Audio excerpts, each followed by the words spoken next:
करने का आरोप लगा है। चलिए अब शुरू करते हैं सुपरफास्ट खबरों का सिलसिला। सीएम अशोक गहलोत ने मेट्रो फेज 1B का लोकार्पण किया है। सीएम ने हरी झंडी दिखाकर पहली मेट्रो को रवाना किया है। लोकार्पण के मौके पर सीएम अशोक गहलोत ने कहा कि इंफ्रास्ट्रक्चर और विकास में केंद्र से सहयोग की उम्मीद है। आज से परकोटे में भी मेट्रो का संचालन शुरू होने जा रहा है। अब मानसरोवर से बड़ी चौपड़ तक मेट्रो चलेगी। 4 बजे से जनता मेट्रो में सफर कर सकेगी। मेट्रो का किराया काफी सस्ता रखा गया है। चांदपोल से बड़ी चौपड़ के बीच मेट्रो का किराया सिर्फ 6 रुपए होगा, जो ई रिक्शा से भी कम है।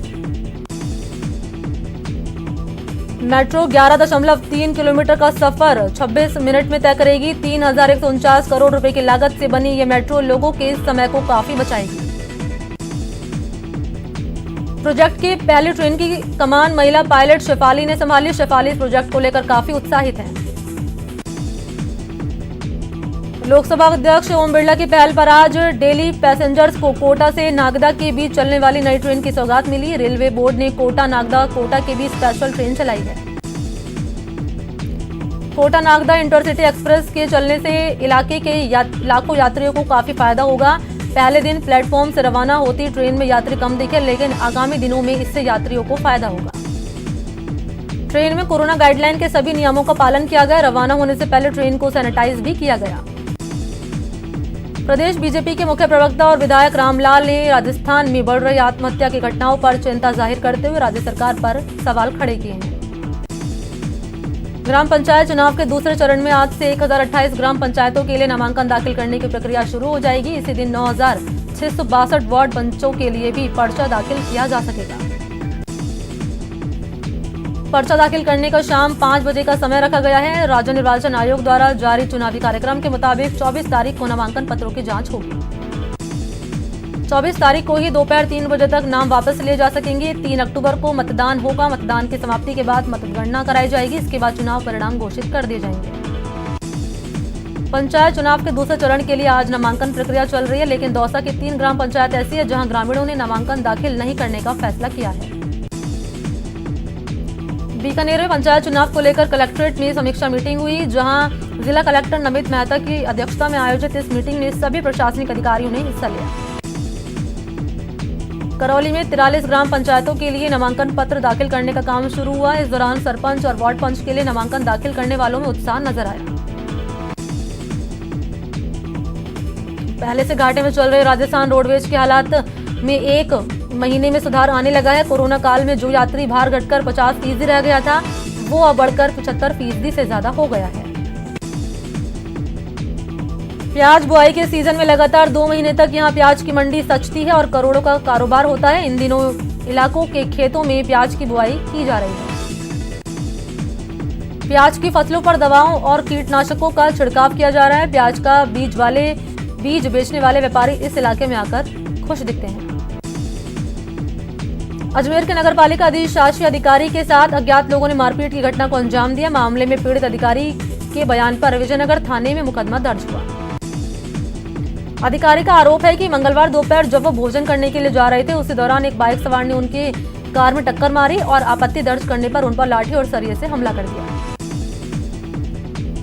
भरतपुर में ट्रक चालकों से ओवरलोडिंग के नाम पर अवैध वसूली का वीडियो सामने आया। वीडियो अंधेरे में बनाया गया, लेकिन पुलिस पर आरोप है कि एंट्री का हवाला देकर पुलिस वालों ने उससे 1800 रुपए की अवैध वसूली की। अजमेर ब्लॉक टावर पुलिस ने कई मामलों में फरार चल रहे 4 स्थायी वारंटी को गिरफ्तार किया। पुलिस ने वारंटी ओम प्रकाश, बीना कश्यप और देवराज समेत 1 अन्य लोगों को गिरफ्तार किया। अजमेर दरगाह पुलिस ने IPL मैच पर सट्टा लगाते 4 सटोरियों को गिरफ्तार किया, जिनके कब्जे से लैपटॉप और मोबाइल बरामद हुए। 12 पुलिस पर पैसे को लेकर एक आरोपी को छोड़ने का मामला सामने आया। DGP ने थानाधिकारी समेत 3 पुलिसकर्मियों को निलंबित कर दिया है। मई के महीने में पुलिस ने अकेलरा से बापूलाल और प्रभुलाल को मादक पदार्थ की तस्करी के आरोप में पकड़ा, जिसे 25 लाख लेने के बाद पुलिस ने छोड़ दिया। बाड़मेर में खाद्य पदार्थों में मिलावटखोरी का धंधा खुलेआम चल रहा है। यहां मिलावटखोर आमजन के स्वास्थ्य के साथ खिलवाड़ कर रहे हैं। मजिस्ट्रेट ओम प्रकाश बिश्नोई इन दिनों मिलावटखोरों के खिलाफ ताबड़तोड़ कार्रवाई कर उन पर जुर्माना लगा रहे हैं। आपको बता दें कि जिले में 3 अलग अलग जगहों पर कार्रवाई की गई है। बीकानेर के कोलायत में कपिल सरोवर में शव तैरता हुआ मिला। शव मिलने के बाद इलाके में सनसनी फैल गई। फिलहाल पुलिस पूरे मामले की जांच कर रही है। कोटा के रतनपुरा गांव में चोरों ने चोरी की वारदात को अंजाम दिया। बदमाश लाखों का जेवरात और नकदी लेकर फरार हो गए। भरतपुर पुलिस ने एक बड़ी कार्रवाई की। हथियार बनाने की फैक्ट्री के मामले में 9 साल से फरार चल रहे इनामी बदमाश को गिरफ्तार किया। आरोपी पर 3,000 का इनाम घोषित था। भीलवाड़ा के भगवानपुरा में घरेलू विवाद में देवरानी और जेठानी ने कुएं में छलांग लगा दी। देवरानी की मौत हो गई, जबकि ग्रामीणों की मदद से जेठानी को बाहर निकाल लिया गया। कोटा के रतनपुरा गांव में चोरों ने चोरी की वारदात को अंजाम दिया। बदमाश लाखों का जेवरात और नकदी लेकर फरार हो गए। मुकुंदरा टाइगर रिजर्व में MT4 बाघिन के घाव ठीक नहीं होने से वन कर्मियों की चिंता बढ़ गई है। वहीं वन विभाग MT1 बाघ को लेकर भी चिंतित है, जो 19 अगस्त से 82 स्क्वायर किलोमीटर में फैले एनक्लोजर के अंदर गायब है। कोटा में जिला परिषद के CEO टीकम चंद बोरा ने सुल्तानपुर पंचायत समिति की ग्राम पंचायत सीमलिया का निरीक्षण किया और बड़ी मात्रा में वित्तीय अनियमितताओं का खुलासा हुआ। डूंगरपुर के जिला कोविड अस्पताल से दुष्कर्म के आरोपी फरार हो जाने के मामले में 2 दिन बाद भी आरोपी का कोई सुराग नहीं मिला। मामले में लापरवाही बरतने वाले 2 पुलिस कांस्टेबल को निलंबित कर दिया गया है। भरतपुर डीग रेलवे पुलिस ने दबिश देकर एक बदमाश को रेलवे का माल चोरी करने के आरोप में गिरफ्तार किया। उसके कब्जे से रेलवे लाइन बरामद हुई है। उदयपुर के दुदतलाई में बुधवार को मिली युवक की लाश का पोस्टमार्टम हुआ। युवक के पास से मिले आधार कार्ड के जरिए उसकी पहचान आंध्र प्रदेश के रहने वाले युवक के रूप में हुई। कोटा पुलिस ने बाइक चोरों के खिलाफ अभियान चलाकर 81 चोरी की बाइक बरामद की और 10 आरोपियों को गिरफ्तार किया, जिसमें एक बाल अपचारी भी शामिल है।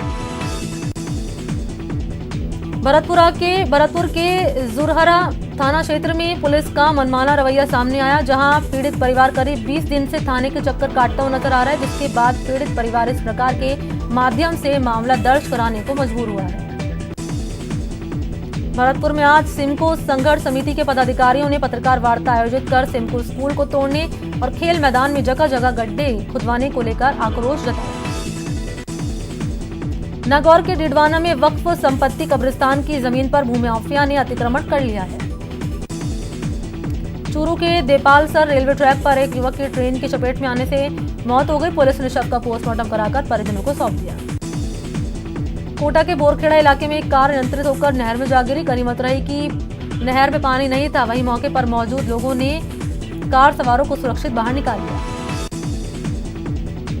श्री गंगानगर में एक युवक को कार चलाते चलाते मोबाइल पर बात करना उस वक्त भारी पड़ी है जब कार बेकाबू होकर खेत में उतर गई और कार चालक कुएं में गिर गया। दौसा के मनोहरपुर कोथून नेशनल हाईवे पर अमराबाद के पास बुधवार को एक ट्रक पलट गया। हादसे में ट्रक चालक और खलासी बाल बाल बच गए। ट्रक के चालक का कहना है कि अचानक झपकी आ गई, जिससे ट्रक अनियंत्रित हो गया और हाईवे से नीचे उतरकर गिर गया। भरतपुर के डीग में एक अज्ञात वाहन ने बाइक सवार को जोरदार टक्कर मार दी, जिससे बाइक सवार युवक घायल हो गया। घायल को मौके पर मौजूद लोगों ने अस्पताल में भर्ती करा दिया है। उदयपुर के प्रतापनगर चौराहे पर ट्रक की चपेट में बाइक आ गई। हादसे में बाइक सवार युवक घायल हो गया।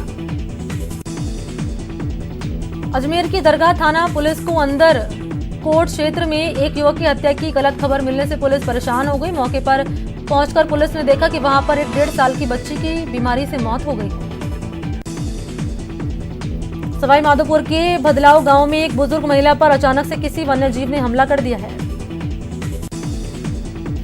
कोरोना काल के दौरान अपनी मूलभूत सुविधाओं की मांग को लेकर रेजिडेंट डॉक्टरों का कार्य बहिष्कार जारी है। सुबह 8 से 10 बजे तक रेजिडेंट डॉक्टर्स ने कार्य बहिष्कार किया।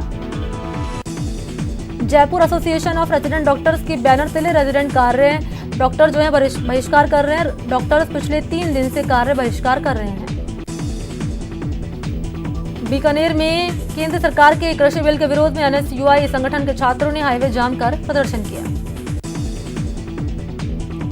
अजमेर में छात्र संगठन NSUI ने केंद्रीय कृषि बिल का विरोध करते हुए कलेक्ट्रेट के बाहर विरोध प्रदर्शन किया और सरकार से बिल वापस लेने की मांग की। भरतपुर में पैरामेडिकल छात्रों ने भरतपुर कलेक्ट्रेट पर प्रदर्शन कर छात्रों को आगे की क्लास में प्रमोट करने की मांग की। छात्र संघ अध्यक्ष रोहित के नेतृत्व में मेडिकल कॉलेज के छात्रों ने CM के नाम कलेक्टर को ज्ञापन सौंपा। उदयपुर के लसाडिया उपखंड में ठेकेदारों ने सोडाला से सकालदा सड़क मार्ग का निर्माण कार्य सिर्फ कागजों पर कर दिया है। निर्माण की टेंडर प्रक्रिया होने के बाद से ठेकेदारों ने अधूरा निर्माण कर सड़क को यूं ही छोड़ दिया है। पूर्व मंत्री और कोटा के संगौद से विधायक भरत सिंह ने लोकसभा स्पीकर ओम बिरला को पत्र लिखकर भवा रसा बांध और ईस्टर्न राजस्थान केनाल प्रोजेक्ट की डीपीआर को स्वीकृत कराने की मांग की है। जोधपुर में अक्टूबर से आमजन को एक और बोवर ब्रिज की सौगात मिलने जा रही है। 130 साल पुराने मोहनपुरा ओवरब्रिज वापस बनकर तैयार हो चुका है। बीकानेर में नगर निगम की शुरू की गई रात्रिकालीन सफाई व्यवस्था का मेयर सुशीला कंवर राजपुरोहित ने मौके पर पहुंचकर निरीक्षण किया। शहर के केईएम रोड, दाऊजी मंदिर, तेलीवाड़ा और पीबीएम हॉस्पिटल का जायजा लिया। भरतपुर के लोहागढ़ स्टेडियम में खेलों के प्रति युवाओं में रुचि देखने को मिल रही है। खिलाड़ी सुबह और शाम स्टेडियम में पहुंचकर अपनी पसंदीदा खेलों का अभ्यास कर रहे हैं। उदयपुर की समोर बाग में स्थित 500 साल पुरानी पिछोला की पाल के क्षतिग्रस्त होने के चलते बजरंग सेना ने जिला प्रशासन को ज्ञापन सौंपा और सामौर बाग से कमल तलाई को भरने और गुलाब बाग की सिंचाई के लिए पाइपलाइन बिछाई थी। भरतपुर के पहाड़ी क्षेत्र में अवैध खनन को लेकर साधु संत अनिश्चितकालीन धरना स्थल पर बैठ गए हैं।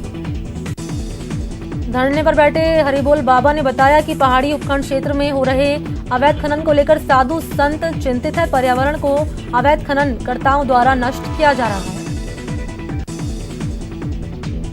झालावाड़ में पुराने जर्जर सरकारी भवनों में काम करवाने वाले सरकारी कर्मचारी अपनी जान हथेली पर लेकर जुटे हुए हैं। उदयपुर मेझाडोल इलाके का मानसी वाकल बांध अब लबालब हो गया। जल संसाधन विभाग ने बांध की भराव क्षमता पूर्ण होने पर 2 गेट खोलकर पानी की निकासी की। उदयपुर की झाड़ोल उपखंड के ओगड़ा कस्बे में सामुदायिक शौचालय का निर्माण करवाया जा रहा है। शौचालय के लिए लगभग 2,42,000 रुपए की राशि स्वीकृत की गई है। श्री गंगानगर में कृषि अध्यादेश के विरोध और सांसदों के निलंबन के विरोध में आम आदमी पार्टी के कार्यकर्ताओं ने जिला कलेक्ट्रेट के कार्यालय के बाहर प्रदर्शन करते हुए जिला प्रशासन को राष्ट्रपति के नाम ज्ञापन सौंपा। उदयपुर के वल्लभ नगर का सबसे बड़ा सरजड़ा बांध अब छलकने से महज 1 कदम दूरी पर है। बांध का जलस्तर सुबह तक 18 फीट 8 इंच हो गया। उदयपुर के लसाडिया उपखंड क्षेत्र के कई गांवों में सुबह कोहरा छाया रहा। कोहरे की वजह से गुलाबी ठंड ने दस्तक दी। कोरोना काल के बीच उदयपुर के कुल शेफर्ड मेमोरियल चर्च में भी 6 महीने बाद श्रद्धालुओं को नई व्यवस्था के तहत प्रवेश दिया गया। इसी के तहत अब चर्च में 3 पारी में प्रार्थना होगी।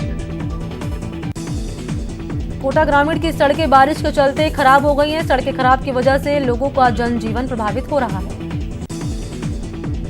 बूंदी में महिला और बाल विकास विभाग ने गर्भवती महिलाओं और बच्चों में जागरूकता फैलाने के लिए आयोजित किए जा रहे हैं पोषण महीने के तहत आज जिला कलेक्ट्रेट से पोषण रथ को रवाना किया। जोधपुर शहर में मेजर दलपत सिंह के 102वें बलिदान दिवस पर झंडारोहण किया गया। ऑक्सफोर्ड यूनिवर्सिटी की वैक्सीन ने शुरुआती ट्रायल में उम्मीद जगाई। वैक्सीन ह्यूमन रिस्पॉन्स ट्रिगर करने में सफल रही है। आईसीएमआर के मुताबिक भारत में बनी वैक्सीन भी असरदार साबित हो सकती है क्योंकि उनका कंपोजिशन आसान है और सेफ्टी सुनिश्चित की गई है। सीडीएस-सीओ ने ड्राफ्ट नोट में कहा कि वो कोविड-19 के उन टीकों को अप्रूवल देने की योजना बना रहा है जो फेज 3 में ट्रायल में कम से कम 50% लोगों पर असरदार साबित हो। भारत में कोरोना मरीज का आंकड़ा 56 लाख के पार पहुंच चुका है। देश में कोरोना की चपेट में आकर 90,020 लोगों की जान जा चुकी है। केंद्रीय स्वास्थ्य मंत्रालय के मुताबिक भारत में पिछले 24 घंटे में कोरोना के 83,347 नए मामले सामने आए जबकि 1,085 मरीजों की मौत हुई। राजस्थान में कोरोना संक्रमण नहीं थम रहा। मंगलवार देर रात आए आखिरी आंकड़ों के अनुसार प्रदेश में नए कोरोना पॉजिटिव की संख्या 1,912 है। इससे एक दिन पहले 1,892 केस सामने आए थे। प्रदेश की राजधानी कोरोना संक्रमण के चलते सबसे ज्यादा प्रभावित हो रही है। जोधपुर में भी कोरोना का संक्रमण रफ्तार बनाए हुए है। कोरोना पर काबू पाने के लिए बाड़मेर में जिला प्रशासन ने कोरोना वॉर रूम स्थापित किया। 24 घंटे संचालित होने वाला जिला स्तरीय वॉर रूम महज 30 मिनट में कोरोना संक्रमितों को चिकित्सा मुहैया कराएगा। इसके लिए एक नंबर 181 हेल्पलाइन जारी किया गया है। वॉर रूम में जिला मुख्यालय में 3 शिफ्ट में संचालित किया जा रहा है। वॉर रूम में सीसीटीवी लगाकर पूरी व्यवस्था को मॉनिटर किया जा रहा है। वॉर रूम की ओर से मरीजों को अस्पताल का सुझाव और पीड़ितों के लिए हेल्प डेस्क की व्यवस्था की गई है। गुजरात के पादरा में युवक की मौत के बाद शव पैतृक गांव उदयपुर लाया गया, जिसके बाद प्रशासन में हड़कंप मच गया। प्रशासन ने अपने स्तर पर कोरोना का संदिग्ध मानते हुए उसके परिवार सदस्यों को अंतिम संस्कार करवाया। जोधपुर में फ्रंटलाइन कोरोना वॉरियर यानी डॉक्टरों पर भी कोरोना का कहर बनकर टूटा। जोधपुर के अस्पतालों के रिकॉर्ड के अनुसार अब तक 150 सीनियर और रेजिडेंट डॉक्टर्स कोरोना संक्रमण की चपेट में आ चुके हैं।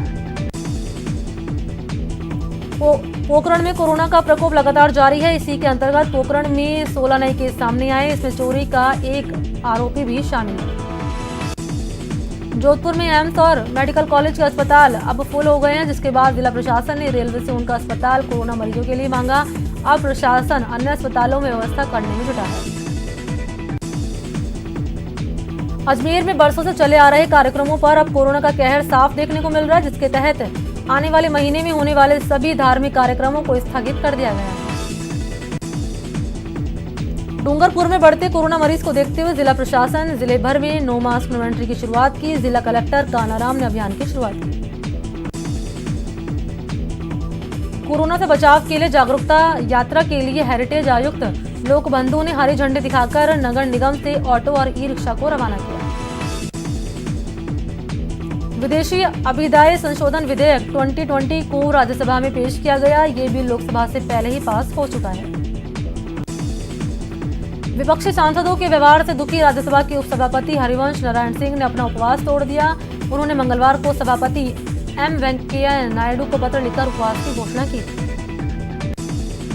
कृषि बिल पर विवाद बरकरार है। आज शाम 5 बजे राष्ट्रपति से विपक्षी दलों के नेता मिलेंगे। कांग्रेस कृषि बिल के विरोध में लगातार 3 दिन तक विरोध प्रदर्शन करेगी। 25 सितंबर को कांग्रेस ने बड़े आंदोलन की चेतावनी दी है। भारत और चीन के बीच सीमा पर महीनों से तनातनी जारी है। दोनों ही देश इस तनाव को कम करने पर सहमत हुए। पूर्वी लद्दाख में तनाव कम करने के लिए कई कदमों की घोषणा करते हुए भारत और चीन की सीमाओं ने अग्रिम मोर्चे पर और ज्यादा सैनिक न भेजने का फैसला किया है। इसी के साथ इस बुलेटिन में इतना ही। नमस्कार।